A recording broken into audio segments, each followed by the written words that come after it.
कि यूपी में जिला पंचायत अध्यक्ष चुनाव के नतीजे आ गए हैं। नतीजों में भारतीय जनता पार्टी को 75 में से 67 सीटों पर जीत हासिल हुई है और जिला पंचायत अध्यक्ष की 53 सीटों के लिए आज चुनाव, जैसा कि आप कल चुनाव हुए थे, तो कल जिन 53 सीटों में जिला पंचायत अध्यक्ष चुनने के लिए वोटिंग हुई उनमें एटा, संत कबीर नगर, आजमगढ़, बलिया, बागपत, जौनपुर और प्रतापगढ़ को छोड़कर सभी जिलों में बीजेपी के उम्मीदवारों को जीत हासिल हुई।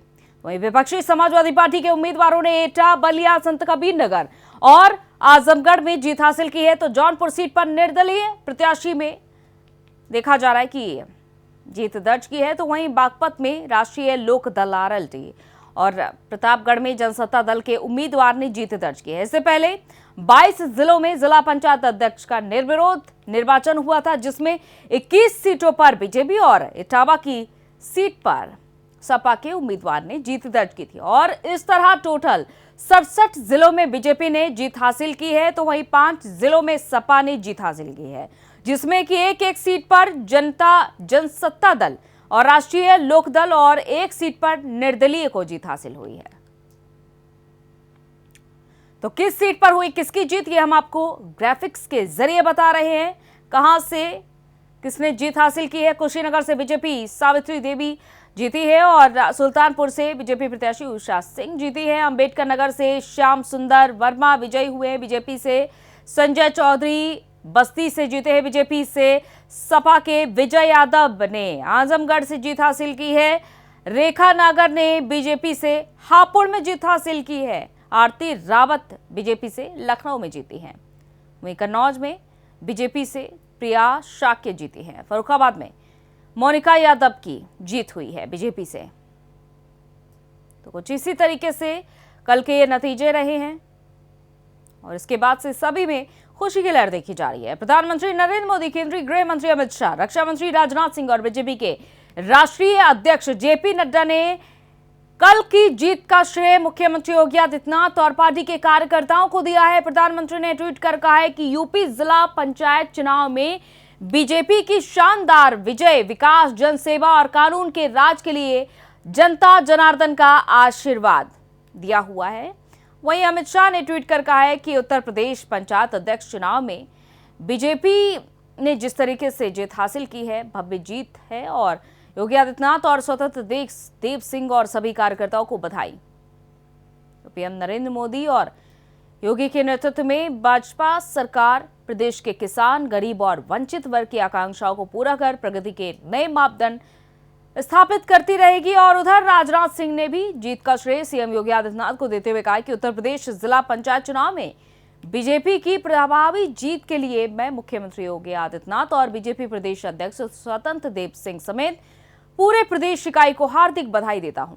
ये जीत योगी जी के नेतृत्व, प्रदेश सरकार के सुशासन और कार्यकर्ताओं के प्रयास और समर्पण का ही परिणाम है। तो वहीं बीजेपी के राष्ट्रीय अध्यक्ष जेपी नड्डा ने भी बधाई दी है। उन्होंने कहा कि जिला पंचायत चुनाव के परिणाम से स्पष्ट संदेश है कि उत्तर प्रदेश की जनता बीजेपी के विकास और सुशासन के एजेंडे के साथ है। 75 सीट बुलंद कर दिया है। ऐसे में चुनाव के नतीजे आने के बाद मुख्यमंत्री योगी आदित्यनाथ और स्वतंत्र देव सिंह ने खुशी जाहिर की है। सीएम योगी ने कहा है कि जिला पंचायत अध्यक्ष के चुनाव में बीजेपी की बड़ी जीत का श्रेय पीएम मोदी की लोक कल्याणकारी नीतियों को देते हुए उन्होंने कहा कि यह प्रदेश में स्थापित सुशासन के प्रति जनता के विश्वास का नतीजा है। तो वहीं स्वतंत्र देव सिंह ने कहा है कि ये कार्यकर्ताओं की मेहनत का परिणाम है। आगामी 2022 के विधानसभा चुनाव में भी बीजेपी जीत हासिल करेगी। आदरणीय प्रधानमंत्री जी का मार्गदर्शन, उनकी प्रेरणा, राष्ट्रीय अध्यक्ष जी और माननीय गृह मंत्री जी के नेतृत्व में भारतीय जनता पार्टी ने जो अपनी रणनीति तय की, एक एक कार्यकर्ता की मेहनत का एक परिणाम है कि हम लोगों ने देश की सबसे बड़ी आबादी के राज्य को कोरोना से पूरी तरह नियंत्रित करने में भी सफलता प्राप्त की है। और आज पंचायत चुनाव का जो परिणाम सामने आया है, 75 में से 67 सीटें भारतीय जनता पार्टी ने जीती हैं और ये परिणाम सामने आ गया है कि जो ट्रेंड प्रदेश की जनता ने आदरणीय प्रधानमंत्री जी के नेतृत्व में 2014 में उत्तर प्रदेश के अंदर रखी थी, 2014, 2017, 2019 वही 2022 में भी रहेगी, इसमें कोई संदेह नहीं होना चाहिए। आज की इस जीत के लिए मैं भारतीय जनता पार्टी के सभी कार्यकर्ताओं को हृदय से बधाई देता हूं। जितने भी नवनिर्वाचित जिला पंचायत के अध्यक्ष हैं उन सब का हृदय से अभिनंदन। 76 में 67 सीटें उत्तर प्रदेश ने जीता है पंचायत के चुनाव में, और वास्तव में आदरणीय योगी जी की लोकप्रियता, कार्यकर्ताओं की परिश्रम की पराकाष्ठा और जनप्रतिनिधियों का संपूर्ण सहयोग, जिस प्रकार ताकत लगाकर और पूरा संपूर्ण कार्यकर्ताओं ने जिस प्रकार ताकत लगाकर जीत दर्ज किया है, वास्तव में बधाई देना चाहता हूं।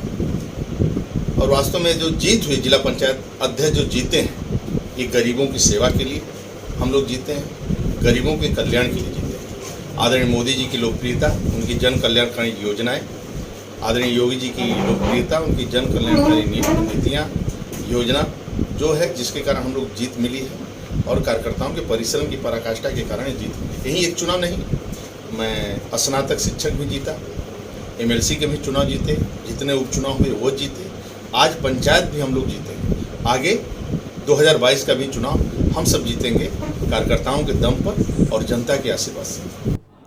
और जितेंद्र सिंह हमारे संवाददाता इस खबर पर हमारे साथ जुड़ चुके हैं। जितेंद्र, देखा जा रहा है कि जैसे ही जिला पंचायत अध्यक्ष चुनाव के नतीजे सामने आते हैं, बीजेपी में तो काफी ज्यादा खुशी की लहर देखी जा रही है। देखा जा रहा है कि बधाइयों का तांता लगा हुआ है सीएम योगी आदित्यनाथ की तरफ, सीएम योगी आदित्यनाथ की ओर, देखा जा रहा है कि केंद्रीय नेतृत्व की ओर से। तो वहीं दूसरी तरफ अब विपक्ष क्या कुछ करेगा, क्योंकि विपक्ष की ओर से ये निशाना साधा जा रहा है कि प्रशासन का गलत इस्तेमाल किया गया है। देखिए, कहीं ना कहीं जो हार हुई है विपक्ष की, तमाम पार्टियों की जो विपक्ष में बैठी हैं, चाहे वो कांग्रेस हो, चाहे सपा हो, चाहे अन्य जो पार्टियां हैं, उनको कहीं ना कहीं ये जरूर जाहिर सी बात है कि उनके अंदर उदासीनता जरूर होगी, क्योंकि 75 में से 67 भाजपा ने जीत हासिल की जिला पंचायत अध्यक्षों की, तो जाहिर सी बात है कि विपक्ष के अंदर भी अब रणनीतियां तैयार करनी होगी। जिस तरह से दावे किया जा रहा है कहीं ना कहीं कि अब 2022 की रणनीति बनाई जाएगी और भारतीय जनता पार्टी का कह रही 2022 में हम चुनाव जीतेंगे, और कहीं ना कहीं अब विपक्ष भी इसको लेकर तैयार ही है, गठजोड़ भी शुरू हो गया है, और कहीं ना कहीं विपक्ष अब मजबूती से क्या होगा। और विपक्ष ने लगातार जो है भारतीय जनता पार्टी का निशाना कल से ही साधे, कल जगह हंगामा भी देखने को मिला, चाहे वो लखनऊ हो, चाहे वो अन्य जगह हो, सभी जगह जो सपा कार्यकर्ता है वो कहीं ना कहीं हंगामा नजर करते आए, और सभी ने जिला प्रशासन पर जो है आरोप लगाए, सरकार पे आरोप लगाए कि कहीं ना कहीं ये सत्ता का दुरुपयोग कर रहा है, सत्तारूढ़ में बैठी पार्टी पर दुरुपयोग कर रही है, और कहीं ना कहीं जो प्रत्याशी उनका अपहरण किया जा रहा है, उनको जबरन धमकाया जा रहा है, इस तरह के तमाम आरोप लगे। लेकिन अंजलि, यही कहा जा सकता है कि जो जीता वही सिकंदर। तो जाहिर सी बात है कि भारतीय जनता पार्टी अभी मौजूदा समय में जिला पंचायत अध्यक्षों की चुनाव जीती है, तो जाहिर सी बात है जीत करने वाले ही वो कहीं ना कहीं सिकंदर कहलाएगा। और जिस तरह से समाजवादी पार्टी की सीटें कम आई हैं, क्योंकि लगातार जिस तरह से समाजवादी पार्टी ने जो पिछला पंचायत चुनाव में जो बड़ी हासिल की थी, तो कहीं ना कहीं जिला पंचायत अध्यक्ष ने जीत हासिल की है, तो सपा का भी पिछले साल का रिकॉर्ड तोड़ दिया है। बात की जाए तो 63 सीटें जो समाजवादी पार्टी पिछले जो चुनाव हुआ था तो उसमें सीटें लाई थी, और भाजपा ने इस बार 67 सीटें लाई है। तो जाहिर सी बात है समाजवादी पार्टी का भी रिकॉर्ड तोड़ दिया है, और जहां जहां चाहे वो कांग्रेस का गढ़ हो, चाहे वो सपा का गढ़ हो, उन सभी जगह भारतीय जनता पार्टी ने जीत हासिल की है, चाहे रायबरेली हो, अमेठी हो, और चाहे और अन्य जिले हों जहाँ पर सपा का गढ़ माना जाता है, मुजफ्फरनगर, इस तरह से कई जगह जो सीटें हैं वो कहीं ना कहीं जीतने का काम किया है। और सपा की कह सकते हैं कि सपा की गढ़ की कन्नौज, मैनपुरी, फिरोजाबाद, बदायूं, फर्रुखाबाद, रामपुर, अमरोहा, इन सब जगह भारतीय जनता पार्टी ने सपा के गढ़ में ही अपना झंडा गाड़ने का काम किया है। बिल्कुल। और जितेंद्र, जैसा कि हमने अपने दर्शकों को भी सुनाया कि किस तरीके से प्रदेश अध्यक्ष स्वतंत्र देव सिंह खुशी जाहिर कर रहे थे और उन्होंने तमाम चुनाव के जो नतीजे थे यहाँ पर जिक्र करते हुए ये भी बात कही है कि 2022 के चुनाव में भी बीजेपी इसी तरीके से जीत हासिल करेगी। लेकिन इस बार क्या समझा जाए, क्योंकि बीजेपी के लिए यहाँ पर बड़ी मुश्किलें हो जाती है। वोट अब अलग अलग तरीके से कटने वाले हैं, सभी अलग अलग चुनाव लड़ रहे हैं, चाहे वो बीएसपी की बात कर ले, सपा की बात कर ले, हम चाहे चंद्रशेखर आजाद की बात कर ले, ओवैसी भी आ चुके हैं बिहार के बाद अब उत्तर प्रदेश में अपने आप को परखने के लिए। अब ये बहुत बड़ी मुश्किल होने वाली है। देखिए, कहीं ना कहीं सभी जो बड़ी राजनीतिक पार्टियां हैं वो अलग अलग चुनाव लड़ने का ऐलान कर चुकी है। समाजवादी पार्टी ने साफ कर दिया है कि हम छोटे दलों में लेंगे, बड़े दलों के साथ नहीं जाएंगे। तो वहीं भारतीय जनता पार्टी ने अभी फिलहाल गठबंधन की कोई बात नहीं की है और लगातार अकेले ही चुनाव लड़ने की बात कर रहे हैं कि और जो विधानसभा उन सभी से चुनाव लड़ने की बात जारी रहे। और बसपा ने भी साफ कर दिया कि हम किसी का गठबंधन नहीं करेंगे, कांग्रेस से भी गठबंधन कर। लेकिन कहा ही जा सकता है कि राजनीति और सियासत में कब क्या हो जाए किसी को नहीं पता। और ये जो आगामी चुनाव आने वाले हैं 2022 का, उन चुनाव के आधार पर तय होगा कि कौन किसके साथ जाएगा। हालांकि चुनाव से पहले तमाम दावे किए जा रहे हैं कि हम अकेले चुनाव लड़ेंगे, किसी के साथ नहीं जाएंगे। और कहीं ना कहीं जिस तरह से ये जिला पंचायत अध्यक्ष के चुनाव हुए हैं उसमें कहीं ना भारतीय जनता पार्टी ने जो बड़ी जीत हासिल की है, तो जाहिर सी बात है कि तमाम जो विपक्षी पार्टी है उनके अंदर बिल्कुल भी कहा जा सकता है कि हिलन है बहुत ज्यादा इस बात को लेकर कि अब इसी तरह से भारतीय जनता पार्टी ने सत्ता पलट दी।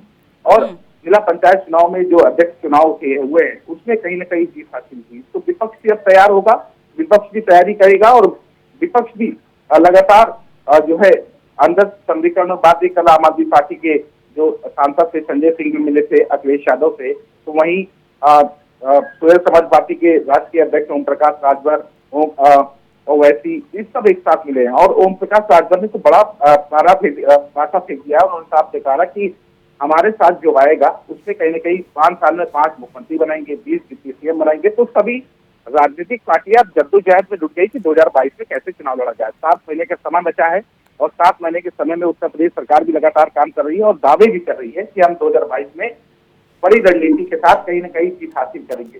और क्योंकि जो 2022 का चुनाव है उसमें संगठन और सरकार दोनों ही अब सड़कों पर आ चुकी है, तैयारियां बैठकों का दौर शुरू हो गया है, मंथन शुरू हो गया है। और कहीं न कहीं ये संगठन के आने का नतीजा है। लखनऊ में चाहे उत्तर प्रदेश में जो संगठन आया है उसके बाद जिला पंचायत अध्यक्षों की जो जीत हुई है।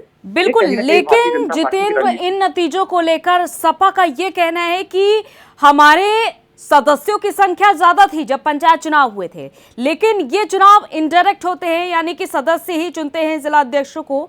तो ऐसे में ये समझा जा सकता है कि बीजेपी ने पूरी तरीके से फायदा उठाया है, ये आरोप है सपा का। देखिए, समाजवादी पार्टी पहले भी आरोप लगाई थी और कहीं ना कहीं इस बात की आरोप लगाया गया है। और इस तरह से प्रधानों का चुनाव हुआ उसमें समाजवादी पार्टी की सबसे ज्यादा संख्या आई और अब जिला अध्यक्ष को पता है तो कोई ना कोई रणनीति जरूर अपनाई गई है। भारतीय जनता पार्टी रणनीति अपने आई और कहीं कहीं संगठन भी कहा जा सकता है कि पूरी रणनीति तय करता है। ये संगठन का लखनऊ आने से, उत्तर प्रदेश के अलग अलग जिलों में संगठन के जाने से ये थोड़ा सा फर्क जरूर पड़ा है। और कहीं ना कहीं ये जो तमाम विपक्षी पार्टी है जहाँ उनका गढ़ माना जाता है, उन गढ़ों में आखिर भारतीय जनता पार्टी की कैसे जीत हुई, ये पूरी रणनीति का नतीजा है। भारतीय जनता पार्टी ने कोई ना कोई रणनीति जरूर की है। और लेकिन हालांकि समाजवादी पार्टी हो चाहे विपक्ष हो और ये पार्टियां हैं कांग्रेस है, उन सब ने आरोप लगाया है कि जिला प्रशासन की मिली भगत से और कहीं ना कहीं खरीद फरीद से ये जो सीटें आई हैं वो ये भाजपा की आई है सीटें, 67 सीटें आई। लेकिन अब ये देखिए, ये यहाँ पर समझने वाली सबसे बड़ी बात कि नतीजे तो सामने आ चुके हैं, पार्टियों में अब अपनी अपनी तरीके से मंथन जारी है कि अब आगे क्या किया जाएगा। क्योंकि सपा ने ये नतीजे देखे हैं तो जाहिर तौर पर कुछ बड़ा हो सकता है। क्योंकि देखिए, कल ही सपा माफ कीजिएगा, आप सांसद संजय सिंह अखिलेश यादव से मिलने भी गए थे। देखिए, बिल्कुल कहीं ना कहीं तमाम राजनीतिक पार्टियां आपस में जुड़ गई हैं और बातचीत का जो दौर था वो चुनाव को लेकर तैयारी शुरू हो गई है। चाहे आप सांसद संजय सिंह हो जो समाजवादी पार्टी के राष्ट्रीय अध्यक्ष अखिलेश यादव से मिले हैं और तमाम जो छोटे छोटे दल हैं वो एक साथ होने की कोशिश कर रहे हैं। चाहे ओवैसी हो, उन्होंने 100 सीटों में लड़ने की बात कही, तो इस पार्टी के जो नेता है राष्ट्रीय अध्यक्ष हैं ओम प्रकाश राजभर, वो भी कहीं ना कहीं साथ में आए। और जो छोटे छोटे दल हैं वो कहीं ना कहीं उत्तर प्रदेश की ओर अब रुख कर रहे हैं और रणनीति बनाए हैं कि किस तरह से चुनाव लड़ा जाए। वहीं अखिलेश यादव भी छोटे छोटे दलों को अपने साथ मिलाने की कोशिश कर रहे हैं और उनसे बातचीत भी कर रहे हैं। तो कोशिश ही की जा रही है कि 2022 में चुनाव कैसे लड़ा जाए। हालांकि 2022 की जो राह है वो आसान नहीं है, चाहे वो समाजवादी पार्टी हो, चाहे वो भारतीय जनता पार्टी हो, वो किसी के लिए राह आसान नजर नहीं आ रही है। क्योंकि इस हार के बाद जिस तरह से विपक्ष में उगाहट तेज हुई है और विपक्ष समझ गया कि अब भारतीय जनता पार्टी से अगर इस तरह की रणनीति रही तो भारतीय जनता पार्टी से चुनाव लड़ना आसान नहीं होगा। 2022 में इस तरह से चुनाव जाए, इन सब पर मंथन जारी है और छोटे छोटे जिलों को लेकर समाजवादी पार्टी कोशिश कर रही है कि हम कहीं न कहीं जो विधानसभा चुनाव हो उसको लड़ें, भारतीय जनता पार्टी अलग हो जाएगी और इससे कहीं न कहीं सभी जो राजनीतिक पार्टियां जो कि भाजपा के विरोध में है वो सब कहीं न कहीं एक साथ होने की कवायद हो गई है, शुरू हो गई है, कवायद तेज हो गई है और कहीं न कहीं भाजपा के खिलाफ ये सभी छोटी छोटी राजनीतिक पार्टियां हैं जो कि भारतीय जनता पार्टी से विरोध जताती, उनसे विरोध जताती, उनके कहीं ना कहीं नीतियों से विरोध जताती, वो सब एक मिलकर चुनाव लड़ेंगे। और ये बात देखिए जितेंद्र, देखिए बिल्कुल जैसा कि राह आसान नहीं है, बिल्कुल जो विपक्ष में जितनी भी पार्टियां बैठी हैं उनके लिए भी राह आसान नहीं है और बीजेपी के लिए हालांकि बड़ी चुनौती तो है ही। अखिलेश यादव को देखकर ये समझा जा सकता है जब उन्होंने हाल ही में कहा है कि अब वो अपने चाचा के साथ मिलकर भी चुनाव लड़ेंगे। ये बड़ी बात उन्होंने कही है, जहां वो शिवपाल यादव से दूरियां बनाते हुए नजर आए थे 2017 के बाद से। देखिए बिल्कुल अब चाचे भतीजे का शायद अब मिलन शायद हो जाए 2022 में, क्योंकि अखिलेश यादव ने खुला ये बात यह कही है। पहले नहीं अखिलेश यादव कहते थे, उनसे बार बार पूछा भी जाता था तो शिवपाल यादव के बारे में बात नहीं करना चाहते थे। जब भी उनसे कहा जाता था तो ये साफ एक बात कहते थे कि मेरा दरवाजा सबके लिए खुला है, जिसको चाहे वो आ जाए। तो वहीं चाचा का नाम इस बार उन्होंने लिया है। अखिलेश यादव ने शिवपाल यादव को खुला कहा है कि वो हम चाचा के साथ समर्थन करेंगे, उनको उनका पार्टी में और अपना पार्टी का विलय कर लेंगे।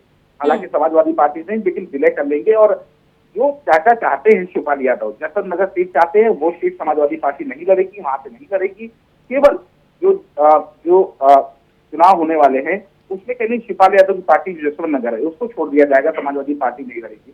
तो चाचा को बुलाने की कोशिश की, समझ चुके हैं अखिलेश यादव कि 2017 का जो चुनाव हारे हैं तो जाहिर सी बात है कि चाचा का कहीं ना कहीं अलग होने का भी नुकसान नजर आता है। इस बार चाचा को लाना चाहते हैं और जो छोटे छोटे दल हैं उन सबको एक साथ लाने के लिए कोशिश की जा रही है कि 2022 में इन सबको एक साथ किया जाए। जो भाजपा विरोधी हैं, जो भाजपा के पसंद नहीं करते, जो राजनीतिक दल उनकी कार्यप्रणाली पसंद नहीं। लेकिन देखिए जितेंद्र, कमी कहाँ समझी जाए? क्या इन 4.5 सालों में सपा ने जमीनी स्तर पर लड़ाई न लड़के ट्वीट का सहारा लिया है? ट्वीट पर ट्वीट किए गए हैं इन 4.5 सालों में अपनी बात रखने के लिए। देखिए अंजलि, जो बात आपने कही वो बिल्कुल जाहिर सी बात है कि स्वाभाविक है।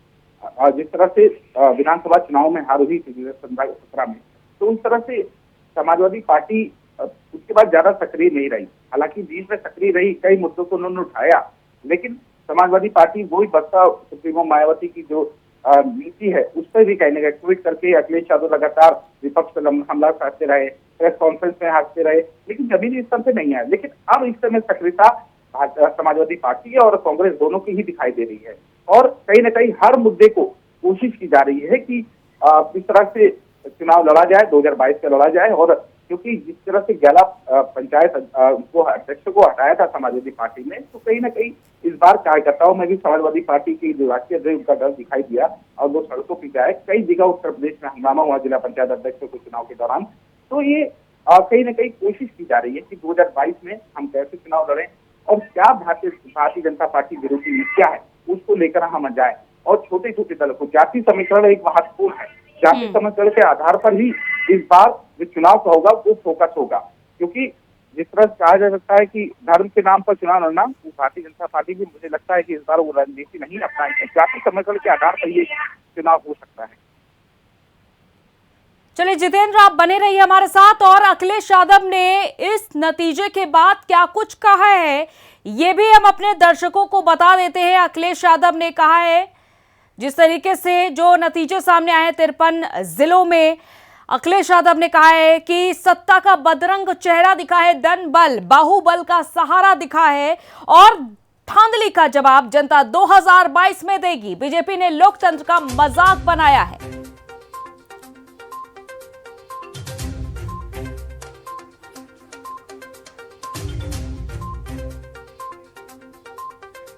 तो धांधली का जवाब जनता 2022 के चुनाव में देगी। अखिलेश यादव ने नतीजों के बाद ये बयान दिया है, अपने बयान में ये बातें कही हैं।